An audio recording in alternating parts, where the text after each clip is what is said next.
Morris, and you are about to embark on the next Pioneer Knowledge Services Because You Need to Know, a digital resource for you to listen to folks share their experience and knowledge around the field of knowledge management and nonprofit work.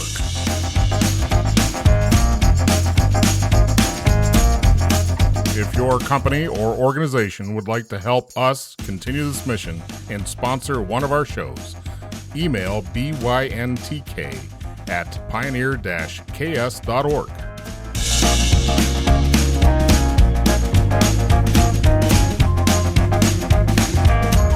Hello, everybody. My name is Daniel Ranta. And Edwin, thanks for having me on your podcast. It's a real honor for me to be here. I'm actually located in a unique place in the world. It's kind of funny when I tell people when I'm somewhere else, they ask me where you live. I live in Guatemala with my wife. We live just outside of Guatemala City at about 1,000 feet. So we live kind of in the mountains in a beautiful place, a relatively small town where we have the opportunity to help people here in the small town. You know, Guatemala gets sometimes a little bit of a bad rap, but it's actually a beautiful country with really, really nice people, and we really enjoy it.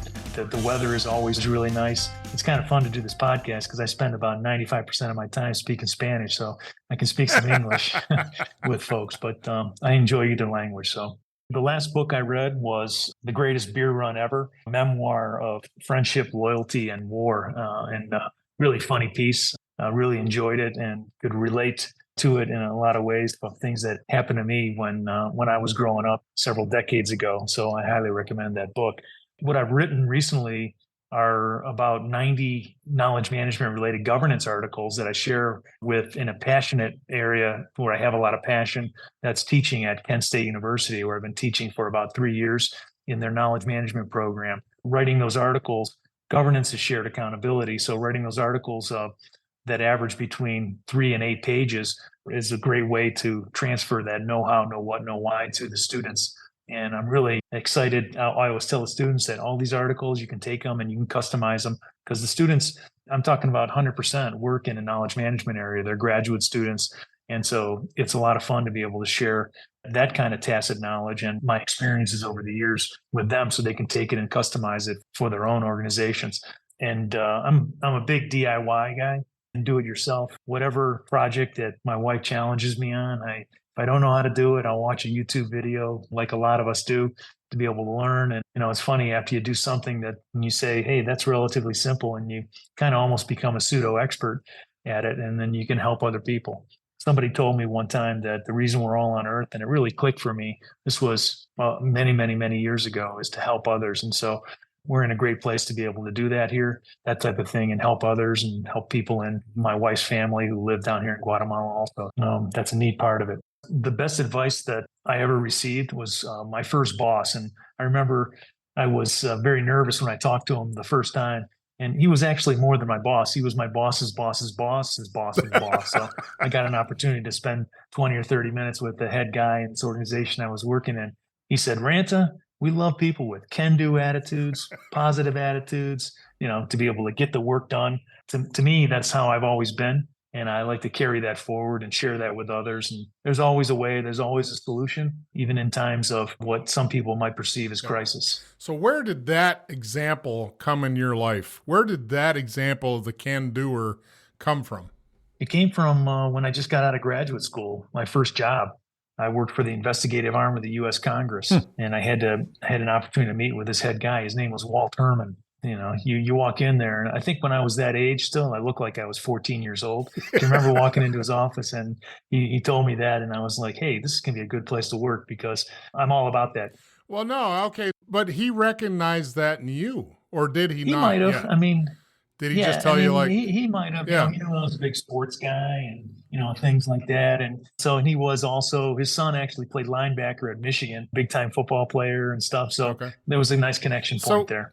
Where did you get the attributes from to be that? Where did that come from? Genetics, upbringing? What was the... I think it was probably, that's a good question. It was probably upbringing. Because what are your choices really? And I always try to look forward. You have a mental model already that is kind of the foundation to everything you're talking about, and that it is set to go forward. instead of living in the past or fixating on what's broken right now. You're like, come on, well, let's go over there. Let's go over there. This guy, this is one quick story. It's kind of funny is that this guy I met when I was working for a large oil and gas company in this knowledge management space. He's from Oklahoma, so he had a bit of an Oklahoma accent. He goes, Ranta, when you see a big pile of manure, you start digging in there looking for the pony. I was like, that's a damn good phrase. I like that. I'm digging in there looking. I'm looking for the pony. It's got to be a pony in there, God, right? That's hilarious. There's got to be one in there. Yeah, right. So let's step into this conversation of what our focus is here today, that we want to understand a better, in a clear, concise way, how tacit knowledge is either being ignored or being used in an organization. What do you say? The classic model always, when I started working in the space, people would use an iceberg where, most of the ice in an iceberg and it's under the water, blah, blah, blah. Yeah. It's a frustrating experience when you walk into an organization. I spent about half my career as a consultant and half as a chief knowledge officer in large global organizations. You walk in there and you've got these people working really hard to manage their PDF files and things like that when on top of that, in the global organizations, they were engineering organizations. So they were places where tacit knowledge was 80, 90 or more % of all the knowledge, and it was about problem solving. So how could you discover from one another and kind of build on each other's thoughts and what was really happening to be able to collect that? I call it collective elaboration, to where work is more of an art than a science. Work is mainly an art. It's not a science. Yeah. If it were all a science, and that's what people are driving us toward today, that can all be figured out by some AI bot. Yeah, that and all you need is big data and you'll have all your answers. Exactly. Okay. But the human in the loop is definitely your perspective of where organizations have to be now and in the future, regardless of and this is my assumption of what you just said, the ability to have AI or machine run organizations is far into the future. But right now, the human element is the art keeper, is the art implementer of this orchestration called an organization. So how does the art of knowledge sharing develop into a behavior the organization can mimic and reproduce? Yeah. With my students and wherever I've ever worked, I always emphasize that this is about leadership, people, and behavior. And then I love the processes because that's the manifestation of how the knowledge flows within an organization. A couple times I've made a video that featured a famous quote that was attributed to Louis Pasteur around 1854. And what he said was that fortune favors the prepared mind. Yep. But you've got to realize that no matter how hard we work as individuals, we can never be prepared for everything. So doesn't it make more sense to be able to connect people and focus on that collaboration? Because for me, intrinsic and built in, integrated into collaboration is always the behavioral aspect in people. So you want to make those kind of connections to be able to build trusted relationships that make a difference, whether people will meet each other or not. In a large global organization, a lot of people will never actually face-to-face meet each other, especially in the world we live in today. Yeah. The ability for an organization to be permeable enough to where knowledge is expected to be shared, the culture trusts enough to share. What gives the ability to get into the under the hood tacit knowledge? I get what you're saying about the organization builds those behaviors or should be the responsible party for building those behaviors or setting the expectations. But how do you employ going deeper than what's just on the surface? Well, what I've been doing lately with organizations where I'm consulting, I challenge them in terms of, because a lot of them will come to me and they'll say, I have this maturity model that I developed with a former colleague of mine at GE. The maturity model starts off with, it's kind of Monday through Friday. It starts off with hero organization. Then you get systematic, you get networked, you get fearless, you get to a learning organization. And we built a maturity model to get to those places. And when I show that model, organizations, leaders will tell me, Dan, today I'm going to admit we're a hero organization where thank goodness we have these brokers that are, sharing, and they're energy givers with can-do attitude. So much of the burden, carrying the burden in terms of being go-to people, and many times overloaded. Information overload is a real thing within organizations. Yeah. They'll say, well, we want to get to become a learning organization in the next 6 months. And I'm like, hey, give me a TO, baby. Give me a timeout. because what we're talking about here involves human beings. So you've got to fight like hell to get to Wednesday, which is a networked organization. A centerpiece has always been communities. And then when you want to discover and you want to start to build the tacit knowledge flows, you've got to make sure those communities are sanctioned at the highest levels of the business in terms of what are the real pain points? What are we going after? Where does it hurt the most? Where can we drive more shareholder value? Let's go back and look at that. And that's all possible. I mean, it should be easy for an organization, and it's not possible for an organization, not necessarily easy to discover those pain points. And then when you circle the wagons and get those people in communities and get them going back and forth, you start to tap into the thickest vein in the gold mine of knowledge sharing. It's professional pride, actually. The fact that people care. 99% of people where I've worked or consulted care. And so you tap into that, and then all of a sudden you get this knowledge flowing with nothing. What's the fastest thing that moves in an organization? Rumors or chisme in Spanish, or gossip. And so you want to kind of put that knowledge sharing on the knowledge train. You want to be able to get the flow of those ideas and get the willingness of people to demonstrate human vulnerability and ask questions of each other. Let's go back to a definition of tacit. Tacit is not well understood. So the definition I'm pulling up here says understood or implied without being stated is tacit. So now we're kind of compartmentalized from making things explicit, because in order to make knowledge explicit, that means it's aware in your mind to begin with. But in the form of a tacit bit of knowledge, it's almost subliminal in the fact that it may not be top of the mind, and until somebody pokes you with a stick and says, well, what about that over there? Then it's like, oh, well, then you have to explain it. But unless it's apparent to explain it, you're not going to think it. So how do you prime the pump in getting that tacit knowledge out of somebody? That is the $99,000 question. And so it's I just put a number. I threw a number out there. I like that number. That's good. That's a good number. And so the thing is, I always tell people it's stuff ping-ponging around inside your head. And like you said, that it's second nature. So it's within my DNA because it's the way that I've always worked. But here's the tricky thing. But somebody said the famous politician said, oh, politics is local. Well, I got news for you. Most knowledge is local. So when you're working with global organizations, or really any size organization, it can be something that, like as you defined that, something that somebody I don't even realize that I have this tacit knowledge. Yeah. This is how I do it, and this is how I've always done it, and I've kind of figured some other things out along the way. So that's the encouragement and the encouraging in the construct of, say, a global community, and making sure you have the right roles like core team members to be able to encourage that behavior. Because from a cultural perspective, when you get people speaking, I've worked with a lot of people that speak English as a second, third, fourth, or fifth language in the world. There's a lot of reluctance to be able to stick your neck out there, even though you may be sitting on that best practice for the entire organization. And as it relates to the tacit knowledge, and if somebody got that knowledge from Indonesia to Norway, wow, that would be fantastic. But how do you make that happen? Yeah, how do you construct that? Now let's back the train up a little bit, go from this international footprint to maybe just a small organization.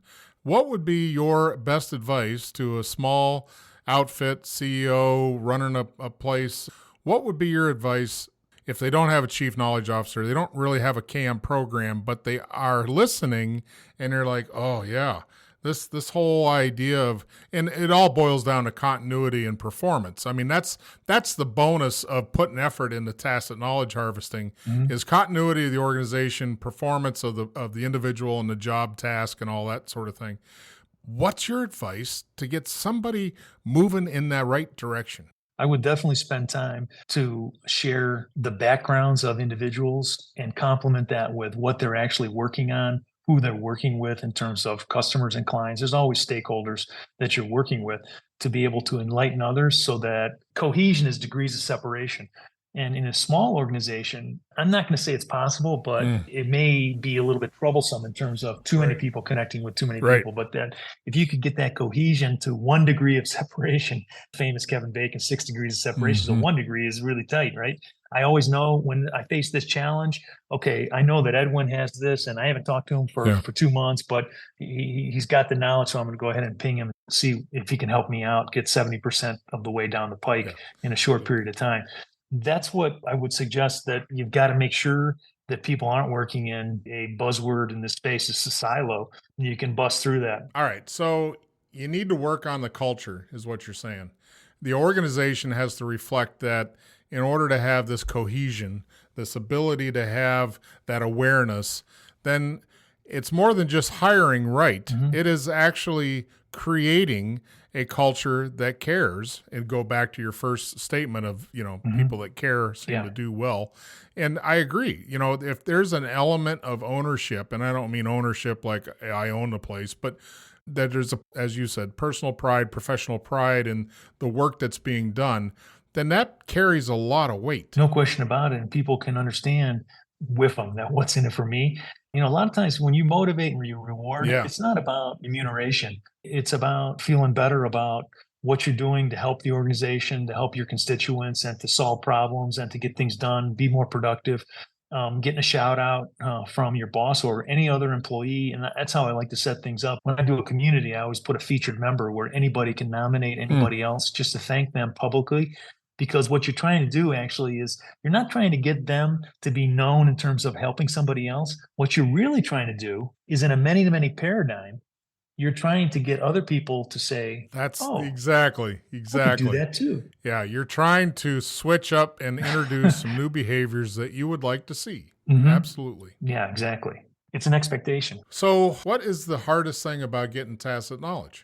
The hardest thing is really, when I used the phrase earlier in terms of collective elaboration. So since I went to work as the executive director of knowledge management, the first one they had at General Electric in 2015, we built, I think this is an all-time world record, 200 business-focused communities in 2 years. We rolled them out. We had like a process like you wouldn't believe. I had a great team, 3 taxonomists, great technology support, et cetera. So we had it all. We rolled these out and they were very, very successful. The most challenging thing is when we built it was, most companies get stuck with this sea of mediocrity coming out of the box from Redmond, Washington, which is also known as SharePoint. I've always taken and understood how to customize SharePoint to build the right processes for the manifestation of knowledge. Our problem-solving discussion area, what we did was put it into play so that it looked a hell of a lot like Stack Overflow. I love Stack Overflow, kind of like the look and feel of it. So what we did that was way smarter, and we had 330,000 employees across 9 businesses in 187 countries. So the numbers were massive. But we had people nominate expertise, and then we tagged those areas of expertise per the questions and answers that were coming in, so that those were immediate alerts. And because when you tag yourself and you nominate your expertise, or you're truly an expert, sanctioned, certified in a certain area, Edwin, then you're way more willing, it's not information overflow, to help other people. So we tapped into that in that way. But then the most difficult thing, to get to your question, was, which of those examples of collective elaboration do you want to take a little bit of time out and document as something that becomes explicit and highly then findable and reusable for the organization? That's when we put into play this cool thing. We called it WAS, Wiki as a Service, where you could just hit a button in a closed discussion area, hit the button, and it automatically took the collective elaboration that happened, the original question and all the replies, how people were complimenting each other and working together around the world, and moved it into a wiki article in that community. That's brilliant. And so it was there. I love that word brilliance, especially in the context of what we were doing. It was a team effort, I got to tell you. I'm really proud of it. And we made it even better as we went along, because there were a lot of, ways you could just smooth it out a little more, as you can imagine. At first, it was a little clunky, but what I want to bring up is that you stepped up the process in which it wasn't just left in its original format. You've massaged it. You did some triage. You figured out what's important, what's not, and then you take what's important and you produce something out of it so it can be more consumable, more available, and more useful, so the value can be transferred. But you don't do that for all pieces. You pick out the top, whatever the percentage was out of the volume, to remaster or to add this additional piece to. And I think a lot of organizations don't realize how much work that is to create added value by doing a little extra business intelligence piece or business development of that content. Totally agree. It was about 5 to 8%, by the way, of the closed discussions. The word we used for discussions actually was not closed, it was resolved. There's a big difference, believe it or not. We did a lot of things. We had an argument for like 2 months was the word closed or resolved, but we thought it was resolved in the end. We used the power of the people to help us decide what the right word was going to be. So the questions come in open and then they get transferred over there. When you put something in a wiki, if you don't have an enterprise-wide wiki, you're not doing knowledge management right, because it's a fluid, dynamic environment. It's a series of interlocking web pages, like the mortar between the bricks, but you can keep adding to it. So it's not like a PDF file stuck at the bottom of somebody's swimming pool that no one's ever going to go to. Right. But you got to think in that way so that you can keep adding to it as the knowledge, as it merits. When it's meritorious, make it better. If you're gonna walk into an organization and just check out how they're doing knowledge management, you're telling me your top 5 things you got to have is inclusive of a wiki. That's still a viable product now? No question about it. Yeah? Okay. You want to complement your community with a wiki portal space, and that's where you're going to put that. See, these are seminal articles, Edwin. Think of a bullpen of, man, if we only knew about these 30, 40, 50, 80 things, then all of a sudden, and we used the power of the people to develop those, and then we made sure that it was a best bet when we did a search to find that knowledge, things start to come into, wow, that's already been, or when you're typing in your question, that's popping up in a little box next to it. Hey, that's already been written about. Here it is. You want to check that out? Maybe that diffuses even the need to be able to ask a question. Even ask to begin with, yeah. So you bring up a good point that is usually a stick in the eye for an organization, is because they do not have a formal method or actually a practice of researching what they already have, researching what they already know, or researching what they already have done as a first formal step to doing anything.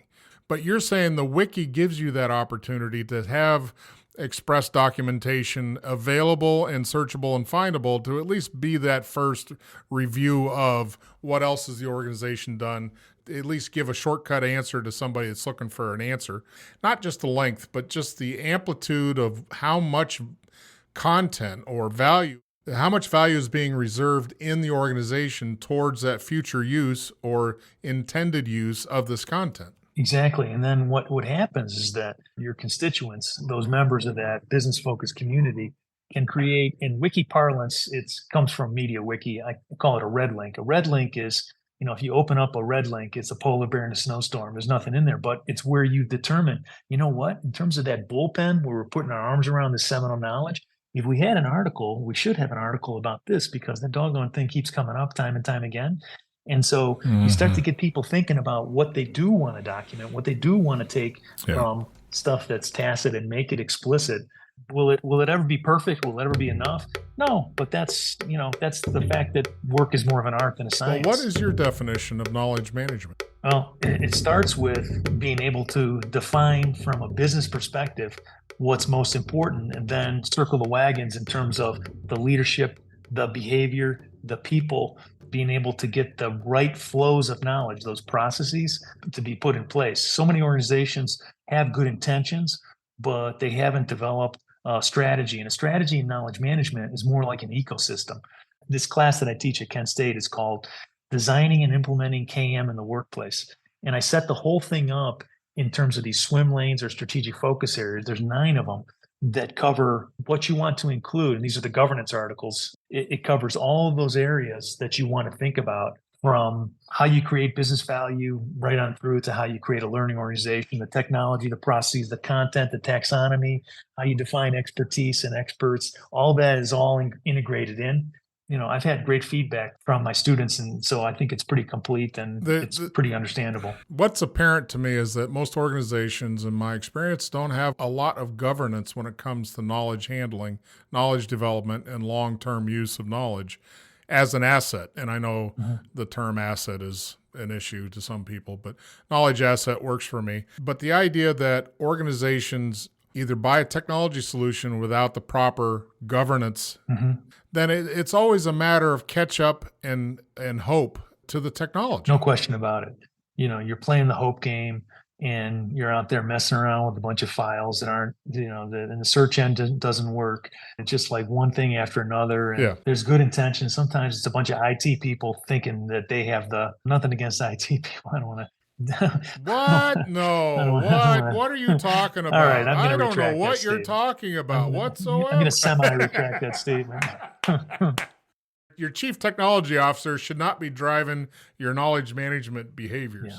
So if you had to pick out of, and I'm going to guess here, which of the three main elements of knowledge management are the weakest link for you? Technology, people, or process? Well, the weakest link is always technology because there's all these companies that will take you to the promised land. I mean, I remember the first time I went to KM World, I was like, holy smokes. I mean, it was just like I Yep. felt like a fish out of water because it was all about Yeah. technology. Now I'm throwing some more people under a bus here, but whatever. So it was all about technology, build it and they will come. That's where there's a great scene, follow the shoe, follow the gourd.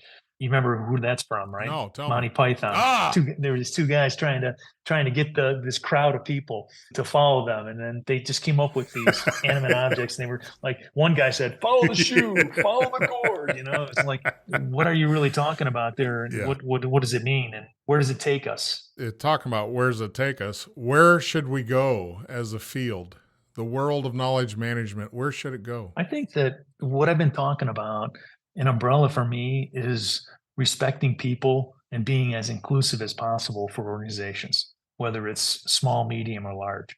And when you kind of have that overall approach to be able to include everybody, collaboration is a game of connectivity where you want to get the diversity of thought in a real sense out there. And so much of it then happens. I mean, just think about the percentage, someone said, this organization said, 70% of all learning happens on the job. Well, it's probably more than that, right? So it is important.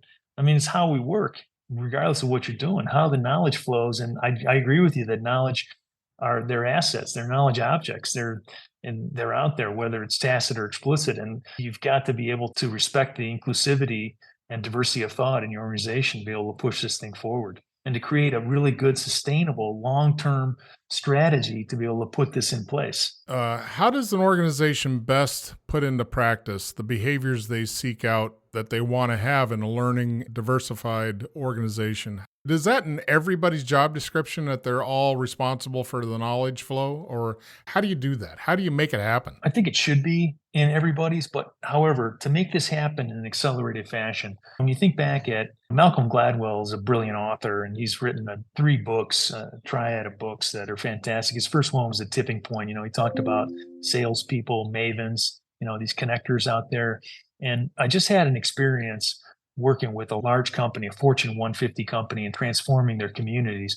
And the work that I did, the blessing was that they'd been relatively primitive, but they had these communities, and it really only featured an out-of-the-box SharePoint discussion area. But based on that data for 15 years, we were able to go back and find who those brokers, those people, again, with the positive attitudes, the can-do attitudes. Yep.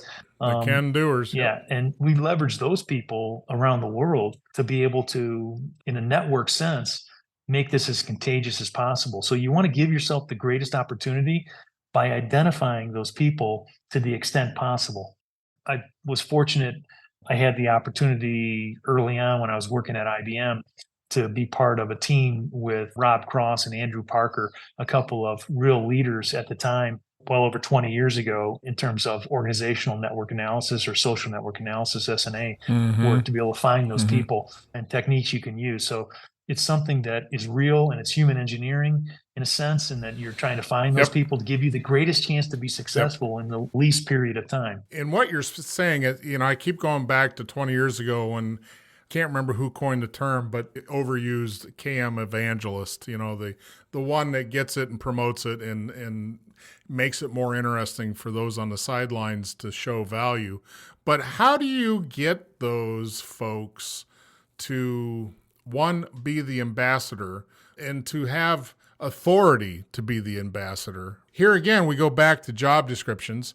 In some organizations, in my experience, has been, oh, if it's not in your job, you sure as hell aren't going to do that. No, it's got to be within the constraints of what we're paying you for, kind of thing.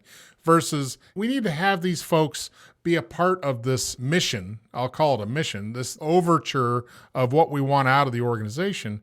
How do you make the slow conversion? How do you make the conversion from what I would call a static organization to a dynamic? That's where you want to be able to focus most of your attention, because in my case, I've worked for large global engineering-oriented organizations. Command and control culture, what your boss finds interesting, you need to find fascinating, was a famous quote that somebody told me. And that's definitely the case. Yeah. Well, that's why it's so important to not ask somebody to do something completely different. And you want to be able to tap into the people who are already naturally doing that. It gives you a way greater opportunity to be successful.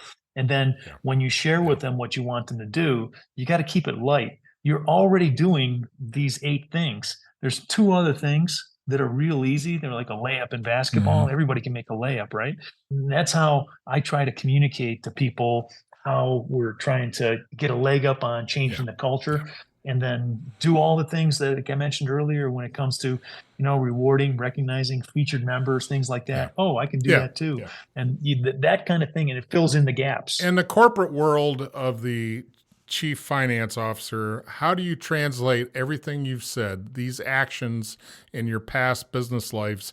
Just flip that to say, what's your ROI on all this? Well, what do you give the number crunchers as a bottom line? This is how much we've X. I've been fortunate that I've been able to partner and learn from. First, the term was functional excellence with a large global oil company. They taught me so much, and they were senior people that in the functional excellence context were really getting a good understanding of where they needed to focus their attention, where it hurt the most, where we ultimately set up communities. We call them networks.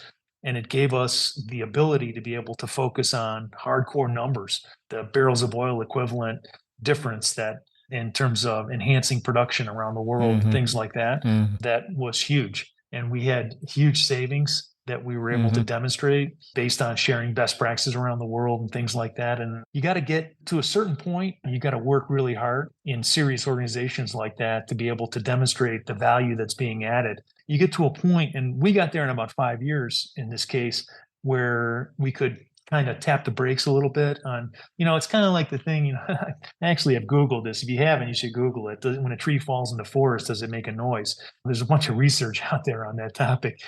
After a while, when you've got really serious problem solving happening, people turning tacit into explicit, documenting things, solving things, making improvements, do you really need to spend so much time documenting all the knowledge? As you're saying that, I'm like, what's the comparable in human life? And that'd be like, oh, you don't know the benefits of drinking water? Well, here, let me show you. We've done all these studies. I get it. Drinking water, I need it. Yeah, I got it. Yeah, it's biology. Okay. Yeah, I get your point, because you're continually trying to prove something that's already been proven. Like it's going to go away. It'll be unproven next week. Exactly. When you were talking about the pain points of your organization, all I could think about was rheumatoid arthritis. And the physical framework was arthritis. Organizations can become arthritic to the point where they're contracted and they're tight and they're not flexible and all those sorts of things. But I like that idea when you're identifying pain points of an organization, because if you can increase flexibility, by 20%, then that's a win. Does it equal dollars and cents? Maybe. If the metric is flexibility or retention or conversations or on and on. The extension of that, actually, I'm glad you like that point about the pain points, because the extension is building the right knowledge architecture so that you can show how, for example, communities should be expected to be able to interact with others. Because sometimes you'll have a community with a slight overlap, like we're doing this, we're doing that. The last thing you want is, people like fighting over what, the scope is and what you're doing. Yeah. So what we developed, and this is super cool, what I'm about to tell you. I love this. I'm really proud of the teams that I led that we were able to create this at first at the large oil company. And the way we did it at GE was super cool. It's called sister community sharing. So it seems relatively easy, but it became so powerful that Posting a question out there, you identify which communities in your sister communities. We had hundreds of communities at GE, like I mentioned, but you might only have 10 or 15 sister communities. And this involves welding. Then you don't want to just satisfy and accept what's just good enough in your own scope of your own community. You want to make sure you get those people that are closer, that degrees of separation, cohesion, drive that down, get the people that are welding all the time. And welding was something that was done across all 9 businesses at GE. So that was a sister community that was really important. So get them involved in the game. And with professional pride, they can be like, oh yeah, we do that all the time. This is how you got to do it. You got to be careful with this and that kind of thing. The sister community sharing, it's a unique thing to me. It's so commonsensical. I've never heard of any organization that does it. Maybe they do it in some way, but it's essential. I'm trying to think of how you could translate that to social media prospect now. That basically would be cross-posting, right? Where you've got a main group that is X, but it could be an interest over here in a matrix kind of thing. Would you have eight swim lanes, nine lines of business, whatever the primaries were? Yeah. Those are the main communities, and across from that, you've got specialties or skill sets that cross all or some or most of the swim lanes, right? Like you're saying welding, because it's its own community in respect to just that function, welding. Exactly. So they solve some things within, but then they're go-to. The best communities are the go-to communities, because they're the ones that everybody recognizes they go to. Other communities are good when they push things out to others, the ones that move in that direction, but it needs to flow in both directions. It needs to be accommodated. And the message fidelity has to be, so wherever I post, you don't want people posting all over and then trying to catch up, cut and paste. It's ridiculous, So the message fidelity's got to be really good. It shows up, and it always has an indigenous location where the question was posted, but everything else, it just looks so smooth. What's your top 3 bits of advice for a small organization that's trying to get going in this day and age where tools are not lacking? Yeah. Well, the first thing I would start with, I would go right back to the overall mission is why a company exists. And I would go back to their vision, their destiny. I would want to understand, I would do a gap analysis by talking to people or getting people together to be able to understand what is it that we've got, how do we fill in that gap as we do our gap analysis. And then that's where you're really identifying your key knowledge needs at that point. What do we need to know in order to be able to get there, both internally and externally? Externally as well, external knowledge. Organizations need to be porous in terms of being able to bust through their own borders to be able to grab knowledge from other locations. Yes. It goes back to Louis Pasteur. He said, fortune favors a prepared mind, but as an individual, we can't know everything internally or externally, even if it's a small organization. Understanding those in the context of what the organization is trying to achieve and where your gaps are.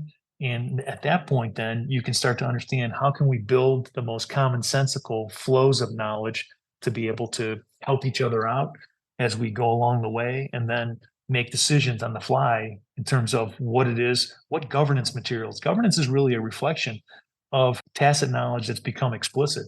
Every community, every area should have a bullpen of seminal articles. And because you want to be able to, a lot of times small organizations have a lot of turnover. So you don't want people coming in and they start on day one with no clue. You want to jumpstart them with existing knowledge, be able to give them the greatest chance to get up to speed. So many times, how can you compress the time to competency for those new hires? I always like to go back to that Monday through Friday that I worked together with Dr. Najjar from GE. He and I put together that maturity model from hero to systematic to network to fearless to learning organization. And how do you get there? What are the steps, concrete, tangible, non-ambiguous steps that we need to take to give us the greatest chance to become a learning organization?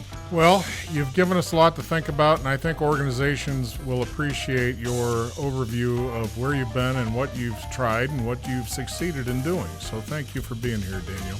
Well, it's been my pleasure. I enjoyed talking to you. The time just went boom, like that. I enjoyed it.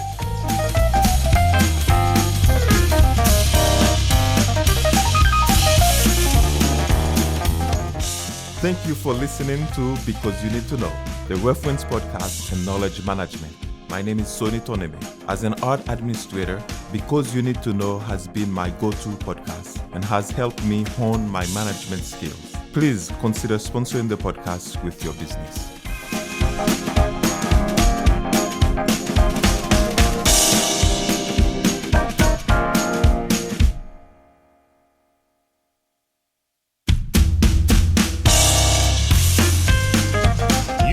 just finished our latest Because You Need to Know, a public service of Pioneer Knowledge Services. Please join us on LinkedIn and find us at pioneer-ks.org.